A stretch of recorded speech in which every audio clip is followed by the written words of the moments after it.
He fired all the experts like there might not be a reckoning. Virus got me sick of this, these Karens out here picketing. These might be the longest times that I ain't passed through ticketing. I fly to handle businesses, you fly but you just Icarus. All this anti-Asian shit ain't nothing new to me. I kind of want to get back to just like your creative process and like what that looks like for you. It's just like any other learned skill, you know, it's just repetition. Like I'm at a point, I put in my 10,000 hours, you know, whether that's sitting writing to a beat. Where I go shop, they put bags in the bag, yeah. Running my laps. We ain't got pieces, we paying in cash. That shit is trash. Like we know how to do this. It's just fluency, just as in any other language. You know, if you're a comedian, you learn the structure and the rhythm of jokes. If you're a dancer, you know what I'm saying? Like dancing isn't just doing one move over and over again. It's knowing how to structure things. And I would say it's the exact same thing for rap. Vincent Chin, Danny Chen, I ain't forget their eulogies. Through your music, who are you trying to represent, or like what stories are you trying to tell? I don't represent nobody but myself, but at the same time, who I am is a composite and a heritage of, you know, hundreds and thousands of people, right? I think liberation to me is much more interesting than representation, because anybody can be liberative, right? You could have rich straight white guy who's liberative. You can have, you know, queer non-binary folks, whatever, who's liberative. But representational is much more of a tricky conversation, because every time that I see an attempt to create mainstream, or not even mainstream, but just media representation, inevitably, right? Somebody's going to say, well, that's not me. That's not my experience. That's not how I go through life. If we put the weight of representing a spectrum of experiences and humanity on any individual work of art, then we're actually never going to be satisfied. Still remember when we couldn't purchase residential, just a tweet away from going back to yellow peril. Was there a moment in your life where you kind of had to just have like this like reckoning with yourself, or like to try to like be more self-aware about your own heritage, your cultural identity?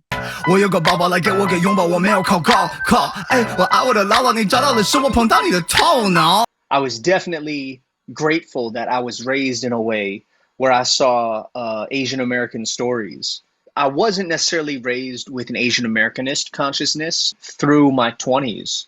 It was just this constant kind of like continued evolution, in the same way that Muslim, Jewish, Christian, you know, Buddhist people convert and then they continue converting, right? Like you continue having, it's sort of a punctuated equilibrium.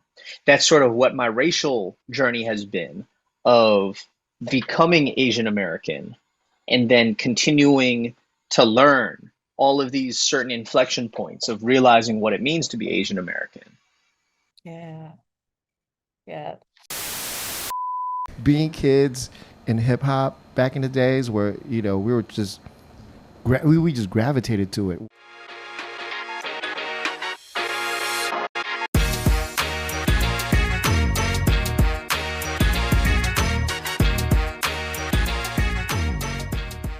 Like the Filipinos back in the days, in regards to the mobile scene and like the culture, the hip hop culture, they were embedded in it from the ground up.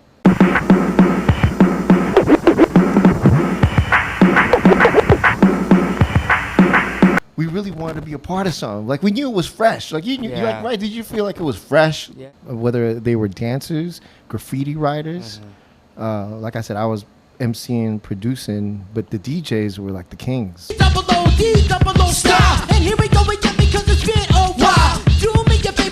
I started DJing in 7th grade. When I first got into it, the Bay Area mobile DJ scene was predominantly Filipino. The center of attention was the DJ, and that's what got me interested. I was really intrigued of how what a DJ's role was.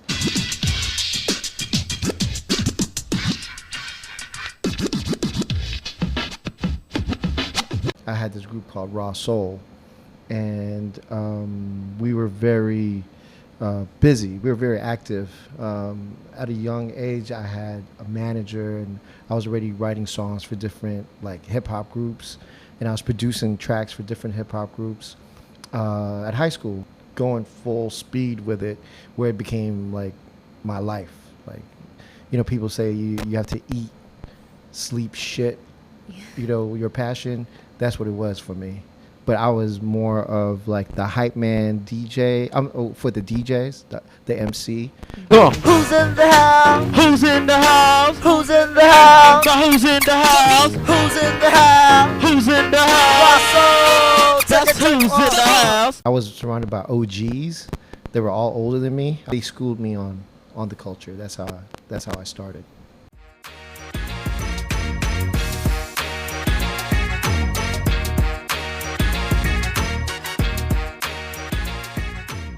Especially in the Bay Area, we have we have the big forefathers here, DJ Qbert, Mixmaster Mike, Apollo, who took what we were doing here in the Bay Area international. And as a young Filipino, like my man Babu says, we at that time we really didn't have any role models, but except for your parents and Qbert.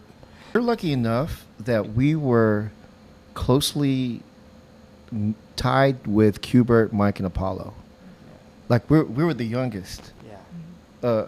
Tied with they're the kings. Yeah. Like they're the OGs.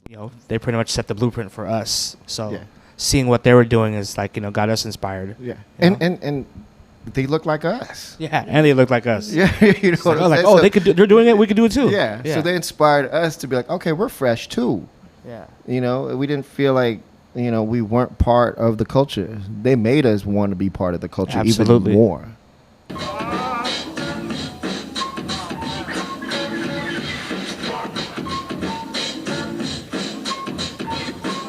I had a passion that I just couldn't escape. Mm-hmm. Like I knew that I loved music.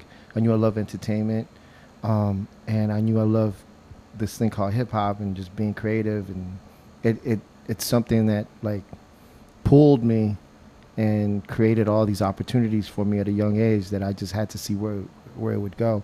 Yeah. I had family that was like, okay, you want to pursue this, then go to school, music engineering school or something that has to deal with music. So I did. Man, honestly, this whole thing just kept me out of trouble. Yeah. You know what I mean? Like in junior high, either you were with a gang or a DJ group. Any Filipino gangs were out here back? Yeah, I mean, oh my God. When we grew up, gangs were prevalent. Big time. Like you were either with a crew or you weren't, or you better be something different. Yeah. Luckily, we were different. Yeah. Being that said, like my mom saw me at home. She saw that I was, after school, I would go straight to the room and just practice for hours on end. And she saw, and then she saw that I wasn't hanging out with the wrong crowd. Filipinos gravitated into being DJs, and that what's created this community of artists. And I know we spoke earlier about Qbert, Mike, and Apollo, but there's a reason why we speak about them, because they were like our Manny Pacquiao before Pacquiao was Pacquiao. Absolutely. They took it to that level of high quality creative performances to where damn, they're dope. You know what I'm saying? It doesn't matter if you're black, white, Asian. They're just dope. Yeah.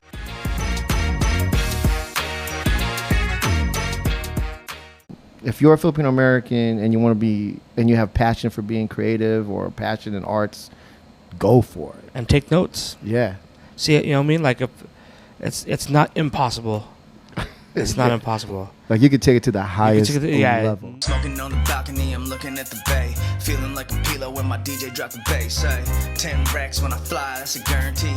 Don't back down, never, I'm a Aries. See the horns on my head, see the chain on my neck. See the pain of a past, see the gain and respect. See the rise to the top, see the team that I rep. See the pride that we got, see the vibes that I check.